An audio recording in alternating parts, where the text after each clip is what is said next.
তরুণ সমাজের জাগরণের অগ্রদূত পিনাকি ভট্টাচার্য। জানেন যে বৈষম্য বিরোধী ছাত্র আন্দোলনের ফলশ্রুতিতে বাংলাদেশ পেয়েছে নতুন স্বাধীনতা।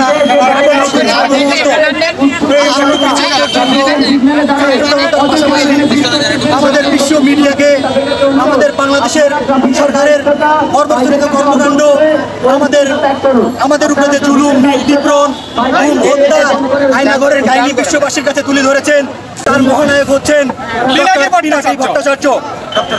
ডক্টর পিনাকি ভট্টাচার্য স্যার বিশ্ববাসীর কাছে বাংলাদেশের চলমান ঘটনাগুলোকে তুলে ধরেছেন, ছাত্র সমাজকে উৎসাহিত করেছেন, উজ্জীবিত করেছেন।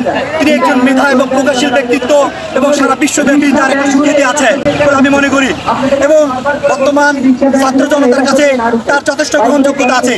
তরুণ সমাজের জাগরণের অগ্রদূত পিনাকি ভট্টাচার্য। তিনি সবসময় এই স্বৈরাচার, খুনি এবং বেবিচারকারী হাসিনার সরকারের বিরুদ্ধে, অর্থ পাচারকারী হাসিনার বিরুদ্ধে তিনি সোচ্চার ছিলেন। তিনি যখন আমাদের দেশে ইন্টারনেট অফ করে দেওয়া হয়েছিল, ফেসবুক অফ করে দেওয়া হয়েছিল, তখন আমরা পিনাকি ভট্টাচার্যের সঙ্গে বিভিন্নভাবে কমিউনিকেশন করার চেষ্টা করি। আমাদের ছাত্রদের উপর জুলুম, নির্বিচারের গুলি এবং বিভিন্ন ধরনের বৈশ্বিক নির্যাতনের কথা আমরা পিনাকি ভট্টাচার্যের কাছে তুলে ধরি। তিনি বিশ্ববাসীর কাছে ছাত্রদের অবস্থা তুলে ধরেছেন, যার ফলশ্রুতিতে আমরা আজকে একটা সোনার বাংলা পেয়েছি, স্বাধীনতা পেয়েছি। আমরা এই 32 নম্বরে দাঁড়িয়ে কথা বলতে পেরেছি ইনশাআল্লাহ।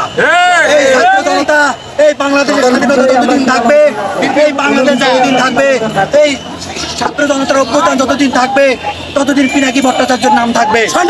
আমরা চাই, আমি আকুল আবেদন করব মাননীয় প্রধান উপদেষ্টা ডক্টর ইউনূস স্যার এবং অন্তর্বর্তীকালীন সরকারের যে উপদেষ্টাগণ আছেন, আপনারা সিদ্ধান্ত গ্রহণ করুন।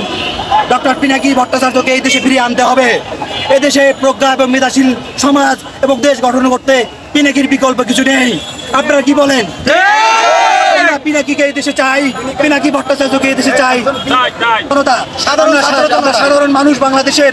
আপনারা আজকে কেন এই ধানমন্ডি 32 থেকে এই পিনাকি ভট্টাচার্যকে দেশে আনার? আমরা জানি এই 32 থেকে আমরা সরকারকে বিতাড়িত করেছি। এই 32 নম্বর থেকে আমরা এই ছাত্র সমাজ, সকল ছাত্র সমাজ, সকল দেশের মানুষ 32 নম্বর থেকে তাদেরকে এই দেশ থেকে তাড়িয়ে দিয়েছে। সুতরাং 32 নম্বর থেকে আমি ডক্টর পিনাকি স্যারকে এদেশে আসার জন্য অনুরোধ করতেছি।